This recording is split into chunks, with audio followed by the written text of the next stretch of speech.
मैं भारत को भारतीयता की मान्यता के आधार पर फिर से खड़ा करना चाहता हूं, उस काम में लगा हूं।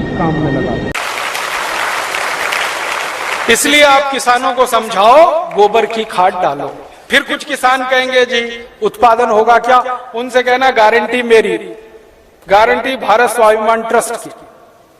थोड़े दिन में भारत स्वाभिमान ट्रस्ट की तरफ से हम किसानों को कहेंगे कि आप बिंदास गोबर की खाद डालो, गारंटी हमारी, 1 ग्राम भी उत्पादन कम नहीं होगा। कैसे कम नहीं होगा? डालने का तरीका है। डालने का तरीका क्या है? अभी किसान गोबर कैसे डालते हैं?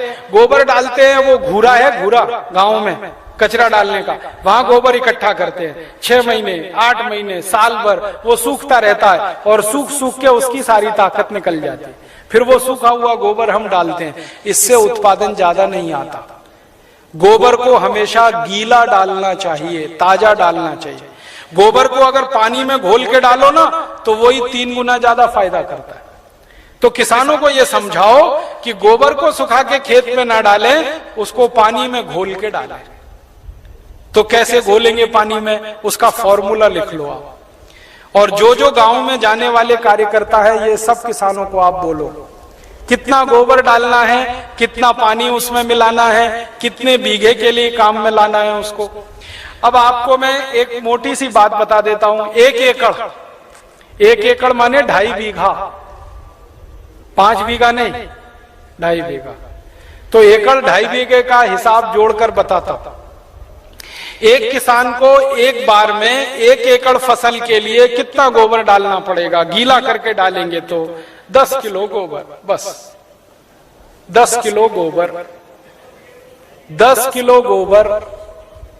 फिर से सुन लो, 10 किलो, ज्यादा नहीं बोल रहा हूं, 100 किलो नहीं, 10 किलो गोबर 1 एकड़ के लिए डालना। कैसे? लिख लो 10 किलो गोबर। फिर इसमें चाहिए 10 लीटर मूत्र। जिस जानवर का गोबर उसी का मूत्र।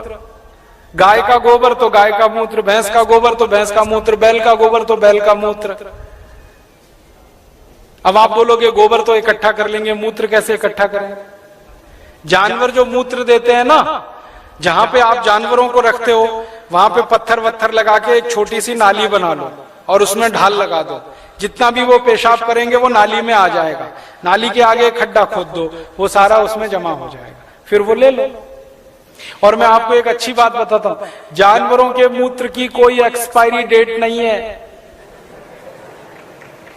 1 साल, 2 साल, 3 साल, 5 साल, 10 साल, 20 साल, 50 साल खराब ही नहीं होता। तो चिंता करने की बात ही नहीं है। तो इकट्ठा होता रहेगा, खड्डे में डालते रहो। तो 10 किलो गोबर, 10 लीटर मूत्र, ठीक है। फिर इसमें मिलाना है लगभग 1 किलो गुड़, आधे से 1 किलो गुड़। गुड़ तो आप सब जानते हो। एक तो गुड़ होता है जिसको आप खा लेते हो, एक तो गुड़ ऐसा होता है जिसको जानवर खा लेते हैं, और एक गुड़ ऐसा होता है जिसको कोई नहीं खा सकता, गीला गीला, पुराना पुराना, काला काला। वो गुड़ खेत के बहुत काम का है। जो सबसे घटिया गुड़ है, जिसको ना जानवर खा सकते हैं ना आपका, वो खेत के लिए बहुत काम का है। तो वो गुड़ ले लो, आधे से 1 किलो। गोबर हो गया, मूत्र हो गया, गुड़ हो गया। अब इसमें लगभग 1 किलो डालना है दाल का आटा। दाल है ना, दाल, अरहर की दाल, मूंग की दाल, उड़द की दाल, चने की दाल, सोयाबीन की दाल, खेसारी की दाल, कोई भी दाल, 1 किलो उसका आटा। 4 चीजें हो गई, गोबर, गोमूत्र, गुड़, दाल का आटा। और इसमें डालनी है 1 मुट्ठी मिट्टी। 1 मुट्ठी में आधा किलो या 1.25 किलो तक मिट्टी आती है। मिट्टी कहां से लानी है? आपके खेत के आसपास अगर पीपल का कोई पेड़ है, बरगद का कोई पेड़ है, तो उसके नीचे से खोद लो मिट्टी। पीपल के पेड़ के नीचे की या बरगद के पेड़ के नीचे की? पीपल और बरगद के पेड़ के नीचे की ही मिट्टी क्यों खोदना?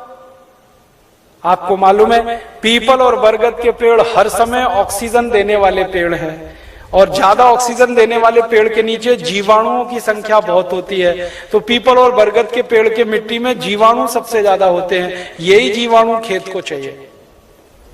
तो मिट्टी ले ली, 5 चीजें हो गई, गोबर 10 किलो, मूत्र 10 लीटर, गुड़ लगभग 1 किलो, दाल का आटा 1 किलो और मिट्टी लगभग 1 किलो।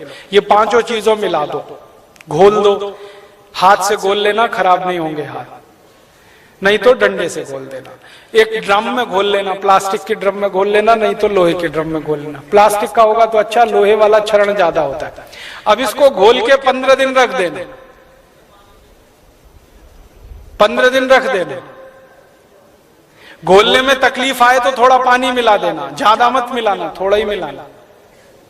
घोल के 15 दिन रख देना। 15 दिन के बाद ये खाद तैयार हो जाएगा। इस खाद में क्या होगा, करोड़ों करोड़ों सूक्ष्म जीवाणु पैदा हो जाएंगे। वो जो मिट्टी डाली ना, मिट्टी के जीवाणु अगर 1 लाख हैं तो 15 दिन में वो 100 करोड़ से ज्यादा हो जाएंगे। ढक के रख लो तो अच्छा है, छांव में रखना सबसे अच्छा, धूप में बिल्कुल मत रखना, पेड़ के नीचे की छांव में रखना, नहीं तो कोई ऐसी जगह रखना जहां सूर्य का प्रकाश ना आता हो, और इस पे कपड़ा बांध दो, ढक्कन लगा दो, जैसे है ढक लो। अब ये 15 दिन में तैयार हो गया, इसमें करोड़ों जीवाणु तैयार हो गए। अब ये जीवाणु घोल, इसको जीवाणु घोल कहते हैं, इसको खेत में डालना है। डालने से पहले इसमें पानी मिलाना है, और पानी कितना मिलाना है, जितना गोबर था उसका 10 गुना पानी, 10 गुना कम से कम। 100 लीटर पानी, 10 किलो गोबर तो 100 लीटर पानी, और ज्यादा से ज्यादा पानी मिला सकते हैं तो 200 लीटर। तो 100 से 200 लीटर पानी मिला लिया। अब ये पूरा परफेक्ट घोल हो गया। इसको 1 एकड़ के खेत में छिड़कना है, जैसे पानी छिड़कते हैं ना मिट्टी दबाने के लिए, ऐसे ही छिड़कना है बस। आप इसको छिड़क देंगे तो ये करोड़ों जीवाणु मिट्टी में पहुंच जाएंगे।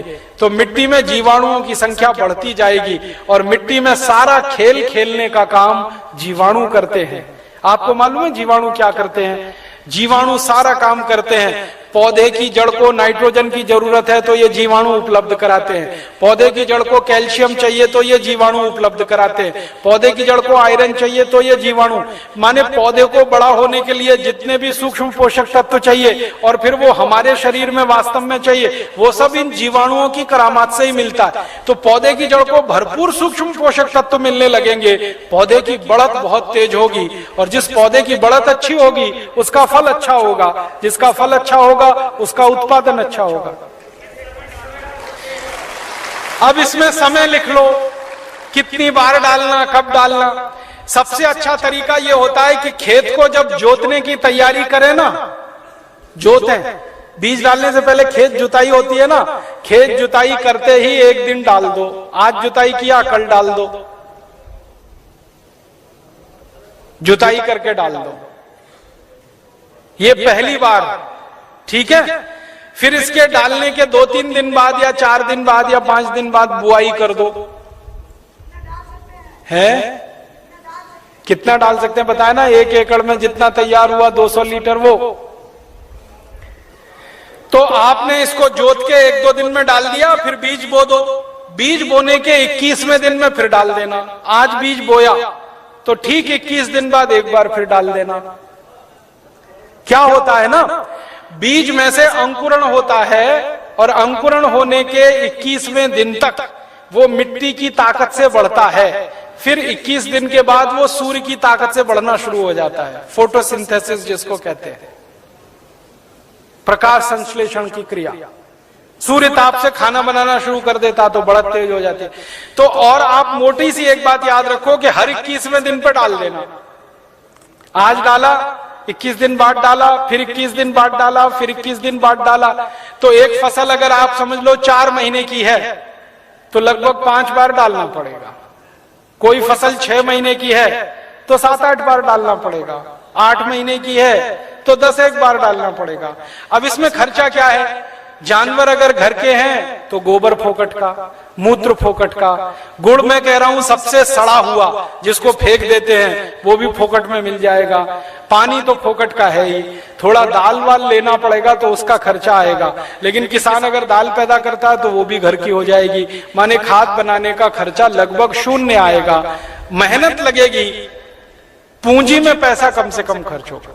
और ये खाद जो तैयार होगी इसमें जबरदस्त क्वालिटी है, क्योंकि इसमें कैल्शियम भरपूर, आयरन भरपूर, फास्फोरस भरपूर। क्या क्या इसमें है? गोबर है, गोबर में कैल्शियम है, आयरन है, सल्फर है, सिलिकॉन है, कोबाल्ट है, मैग्नीशियम है, मैग्नीज है, 18 सूक्ष्म पोषक तत्व हैं जो चाहिए मिट्टी को। फिर गुड़ है, गुड़ में जबरदस्त फास्फोरस है, गुड़ में जबरदस्त कैल्शियम है, फिर मूत्र में ये सब है। तो जो सूक्ष्म पोषक तत्व हमें चाहिए वही मिट्टी को चाहिए, वो सब इस खाद में भरपूर है। यूरिया में नहीं है, डीएपी में नहीं है, यूरिया में कैल्शियम नहीं है, डीएपी में कैल्शियम नहीं है। और कैल्शियम सबसे प्रमुख आधार है मिट्टी के लिए, क्योंकि खेत में कैल्शियम होगा तो पौधे में होगा, पौधे में होगा तो फल में होगा, फल में होगा तो भोजन में होगा, भोजन में होगा तो शरीर में होगा, शरीर में होगा तो हड्डियां मजबूत, हड्डियां मजबूत तो शरीर मजबूत। ये सारा साइकिल इसी कैल्शियम के उस पे। तो ये तो गोबर की खाद से ही मिलेगा, यूरिया डीएपी से मिलने ही वाला नहीं है। तो किसान को ये समझाइए आप। अब आपको समझ में आ गया, हर 21 दिन में डालना है, जबरदस्त फसल आएगी। पहली बार जब आप डालोगे ना तो किसान थोड़ा झिझक करेगा, उसको भरोसा नहीं है, विश्वास नहीं है, तो उसको कहना कि भाई तुम डालो, नुकसान तुम्हारा नहीं होगा।